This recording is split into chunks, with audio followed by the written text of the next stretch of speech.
Tetapi aku dilarang oleh baginda sama mengambil upah untuk tukang potong daripada haiwan tersebut korbannya. Nabi larang orang menyembelih, orang memelapah, orang menerat, orang menimbang, orang apa semuanya, dilarang Nabi ambil daging korbannya sebagai upah. Tak boleh. Maka untuk upahnya kami ambil daripada wang kami sendiri. Maka boleh korek daripada yang korban tadi untuk bayar upahnya. Okay, macam ni kita boleh beri daging korban, boleh hukumnya, tapi jangan kata upah lah. Mana daging tadi bukan upah, hanya ambil daripada 1/3, jadi nak kan 3 bahagian. 1/3 orang berkorban, 1/3 untuk fakir miskin, dan 1/3 untuk ahli orang yang kaya dan sahabat. Kerana kita boleh pekerja-pekerja kaya kita ketahuikan sebagai orang sahabat-sahabat kita, bukan atas dasar bekerja yang tadi. Hukumnya sih boleh.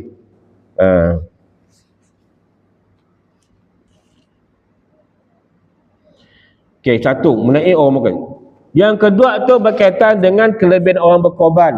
Sunat hukumnya kita berkorban tadi memerhati pertumpahan darah binatang kita korban. Sunat hukum kita melihat. Kenapa? Berdasarkan hadis daripada Abi Sa'id Al-Khudri radhiyallahu anhu, telah bersabda Rasulullah sallallahu alaihi wasallam kepada Sayyidah Fatimah, anaknya sendiri, yang baginda itu isteri kepada Sayyidina Ali.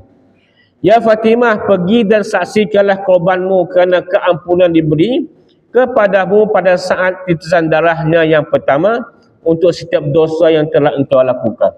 Maka hukum di situ sunat kita melihat, kita lagi orang nyembelih tadi mun afdal lagi sila. Makna di situ hukumnya sunatlah kita apabila berlaku lebih afdal kita sembelih lagi afdal lah. Maka kita siapkan 7 orang nyembelih semua sih mungkin, maka seorang wakil tadi, maka kita berkorban sunat hukumnya kita melihat pertumpahan darah daging korban kita yang sembelih tadi. Berdasarkan kepada hadis tu. Hadis sahih tuan-tuan. Macam ni hukum kita semua Datuk sembelih di Kamboja, sembelih di sini lagi, di Thailand tak? Kita asyik lihat, senang, ambil dia video, ambil dia gambar, konon tak ya semuanya. Kita asyik madah apa-apa, ya bisnes hal lah. Kami asyik nak melarang, nak buat murah bah. 400, 200 setengah, ada. Berbanding dengan kita di situ, ya Allah, 1400. Mun contoh 400. Mana boleh 3 bahagian bah. Tak. 1000 kita nanggasi kepuasan kita ibadat, lebih puas kita depan mata kita, lebih afdal lagi depan mata kita. Yalah bagi kita mampu, bukan kata murah bah. Murah memang murah. Kita di Malaysia pun murah juga dengan cara beransur-ansur bayar. Bawa simak je aja. Dari segi kualiti tadi lebih afdal kita buat tempat kita sendiri. Ada Imam Syafi'i ada kupas hujung-hujung kena. Apa hukum kita korban hidup pada yang? Kita di negara kita tu dah rasa lejuk lah makan dagingnya. Dia rasa selejuk. Lebih daging fresh nak. Setahun sekali si tahu ni migi tu. Saya ada nyembelih sapi fresh ada kah? Ada permahan. Susah. Maka dari tadi afdal lah kita buat tempat kita. Kami bukan nak komplain nak yang lah, tapi secara umumnya lah lebih baik lagi kita sarankan tempat kita sendiri. Dan tambahan juga orang fakir miskin, mungkin orang fakir miskin jarang juga makan daging fresh. Kata yang beku ya pun susah. Mana lebih afdal lagi kita menyumbang yang berdekatan dengan kita pun. Sebab dia dalam hal sedekah tu, yang bab sedekah tu, yang lebih afdal lagi kita sedekah orang dekat dengan kita. Contohnya, mungkin suami dengan bini, dengan anak, dengan kawan-kawan kita, yang lebih afdal daripada kita jauh-jauh tu. Melainkan rezeki kita melimpah ruah, ada masalah lah. Kita lihat di sekeliling kita ada. Yang lebih afdal. Baik Imam Syafi'i kata lebih afdal lagi yang dekat dengan kita. Ada dengan satu juga, Imam Syafi'i kita pun berkorban di kampung sebelah. Contoh haji tu dek, banyak elak dah lagi ni. Tiba kita nak buat korban di kampung sebelah nun, maka wajib juga kita ambil daging tadi sedekah kepada di khairiyah kita juga. Sampai macam sekali ambil pendekatan daripada afdal kita buat beri juga kepada yang berdekatan dengan kita, walaupun kita buat daripada luar kuasa kita. Jalan boleh Maka berdasarkan hadis itu maknanya afdalnya kita melihat penyembelihan korbannya tadi. Berdasarkan kepada hadis Rasulullah kepada anaknya Siti Fatimah. Kenapa? Dengan kita menyaksikan penyembelihan korban dia, Allah ampunkan dosa-dosa kita yang telah lalu.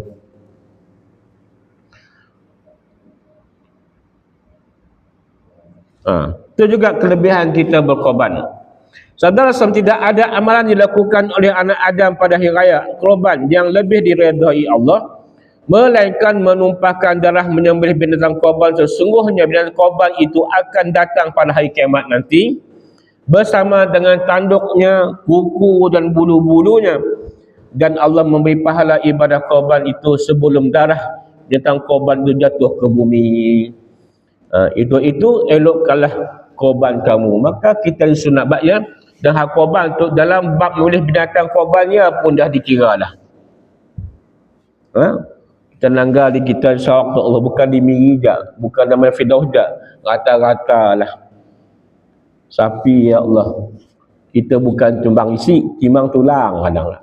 Boleh buat ya dah.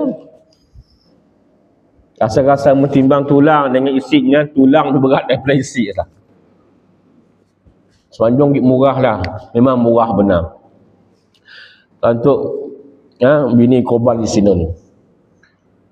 Sapi seekor RM4,500. RM4,500 ya, sebahagian RM600. Nampak isinya. Tahun lepas bentuk korban sebahagian RM800. RM800 sebahagian, isi dah 30 lebih kilo. Isi dah, bukan tulang. Isi dah 30 lebih kilo. 800 berapa sih? Buat 800. Beza mungkin kita tahu lah. Sini masih murah lagi. Kita Sarawak atau kita tahu lah apa sebabnya. Maka Nabi nyuruh kita pilih binatang korban tadi yang gemuk, sedanya cacat. Untuk kita Allah. Kelebihan ibadat korban. Daripada Sayyidina Aisyah radhiyallahu anha bersabda, tidak ada amalan bersama jawab tadi, segala tanduk, kuku, bulu semuanya akan menyesasi di akhir kelak. Paling afdal untuk dilaksanakan pada hari ada dengan menumpahkan darah korban. Ibadat korban ada satu ibadat yang agung, disediakan ganjaran pahala yang cukup besar dari Allah Taala. Apa yang diperolehi oleh sahibul korban daripada Allah Ta'ala? Pertama, keampunan dosa sebelum darah korban jatuh ke bumi lagi. Hadis riwayat Imam Tirmizi. Yang kedua, mendekat diri kepada Allah Subhanahu Wa Ta'ala. Malah kita syukur dengan rezeki Allah beri. Sentiasa setiap helai bulu, dan juga ganjaran pahala Allah beri. Bulu binatang yang tadi yang kita korban, membersihkan dosa, menambahkan rezeki kita, menangguhkan ukhuwah sesama umat Islam. Dengan kita berkorban tu, kita dapat membantu orang yang mungkin jarang makan daging, setahun sekali makan daging. Maka dengan kita beri dagingnya, maka sebabnya juga tuan-tuan, 3 kategori tadi, orang fakir miskinnya, bila dapat dagingnya boleh dijual. Tapi orang kita yang berkorban dan orang yang kedua tadi, contoh sahabat orang kaya, cik boleh menjual daging korban, hukumnya haram.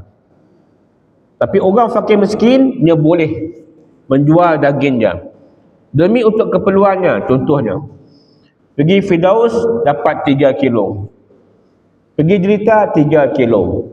Kebetulan hari tadi banyak korban, pergi dapat 3 kilo, 10 kilo, kumpul-kumpul dapat 30 kilonya. Oleh kerana 30 kilo banyak ilat, siapa nak makan? Dijualnya setengah, 15 kilo. Sekilo ambillah RM30. Dah berapa ratus? Hukumnya boleh. Yang kita korban tak si boleh. Jual murah-murah dapat. Kalau modal lagi nak. Cik lah rugi gila. Nah, contoh dapat 20 kilo dah lagi mesti tulang, jual tulang. Kita ambil sikit dah lah. Sekali masak je. Nak tulang ambil gearbox dengan apa pun isi. Kali makan, yang lain jual. Jual-jual dapatlah. Ambil lah 500. Dia dah sikit setengah untung lah. Cik rugi gila. Hukumnya haram, si boleh.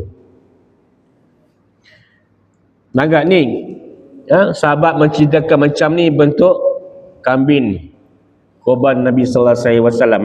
Hadis sahih. Daripada Abu Sa'id radhiyallahu anhu berkata, adalah Rasulullah SAW berkorban dengan kibas yang bertanduk. Mudah bertanduk tu gagah perkasa lah. Yang nampak jelas kejantanannya. Kibas itu melihat dengan mata yang hitam, makan dengan mulut yang hitam, dan berjalan dengan kaki yang hitam. Itu upah binatang korban Rasulullah sallallahu alaihi wasallam.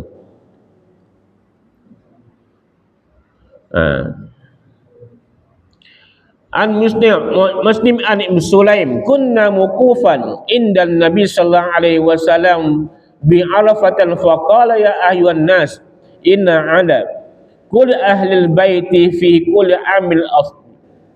Daripada Ibn Sulaim, kami berwukuf di Arafah bersama Rasul bersabda, dan aku mendengar baginda bersabda, wahai sekalian manusia, sesungguhnya ke atas setiap ahli sebuah keluarga, sebuah rumah, satu ibarat korban pada setiap tahun.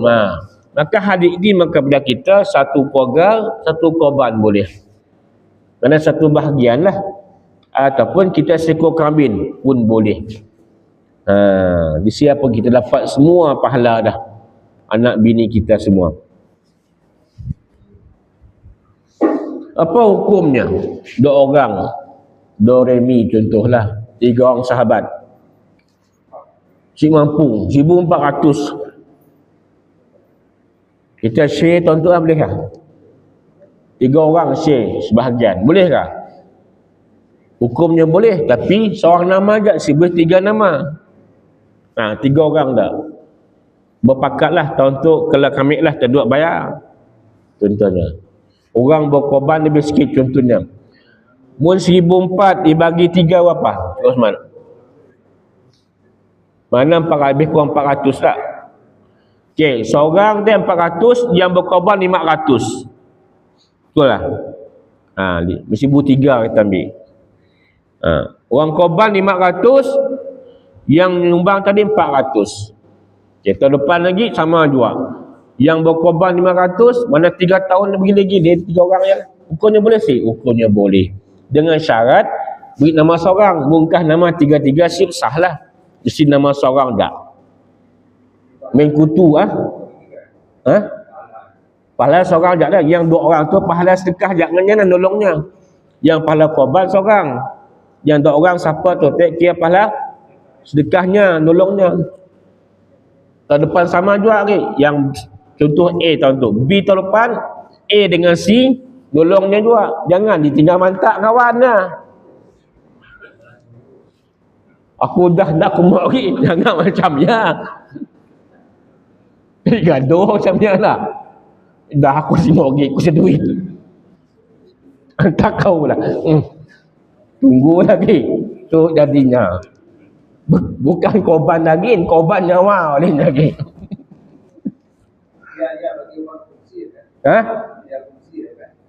Kursi.